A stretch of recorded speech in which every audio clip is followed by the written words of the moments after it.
A jornalista estrangeira Vicky Richter, que está produzindo um documentário sobre censura no Brasil, foi intimidada pela Polícia Federal quando deixava o Brasil com destino aos Estados Unidos, onde reside. Vicky estava em Brasília recolhendo depoimentos e solicitou uma entrevista a Alexandre de Moraes, mas o pedido não foi atendido. Prestes a embarcar para os Estados Unidos, os agentes da Polícia Federal alegaram que ela estava ilegal no país, apesar de ter o carimbo fornecido pela própria Polícia Federal. I'm Vicky Richter, I'm an independent journalist and I'm producing a documentary about Brazil and its fight for freedom of speech against de Moraes. And it's mostly about de Moraes, what he did in Brazil and still does. And I want to tell you a little story how I finally got to know him a little bit better. So I tried to interview de Moraes too, because I had the chance to talk with several deputies from the opposition, like Eduardo Bolsonaro, Marcel van Hatten, Gustavo Gaia. And I'm a journalist, so I want to have both sides of the story. So I tried to reach out to the staff from de Moraes, and first I tried to call him. So I tried to call de Moraes' office out of a official office from a deputy in Brasilia, and the number was blocked. That was kind of strange. Like, why should a number be blocked to reach the Supreme Court judge? So we made a try to, if it's only because the telephone is broken or is it really blocked. So we tried to call this office from de Moraes with a normal private phone, a Brazilian private phone, and we went through.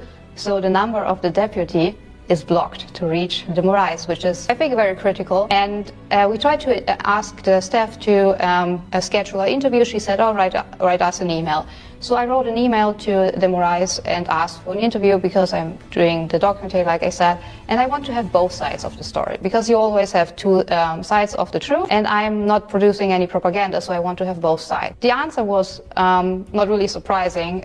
He didn't answer, but 40 minutes later I got a request from a Forum magazine journalist who wanted to know why I'm doing a documentary about suppressing of freedom of speech in Brazil. And he didn't do anything good, so he just wrote a smear article about me that I'm a Bolsonarista.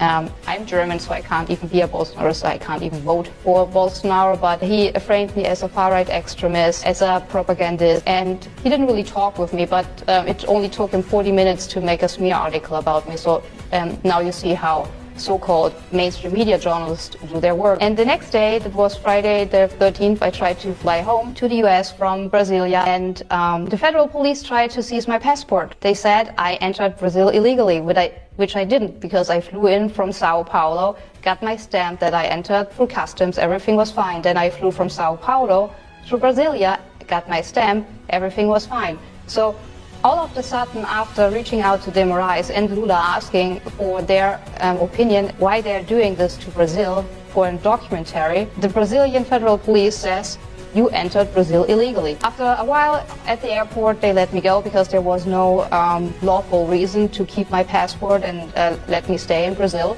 So I flew home, but this is how the federal government in Brazil treats foreign journalists who wants to expose what's going on in Brazil, because they try to silence me. I don't let it get me silenced, because your voices in Brazil are ready to hurt, and I have to get your word out, because what happens in Brazil can happen everywhere all over the world. So it's very important that the world listens what happens in Brazil.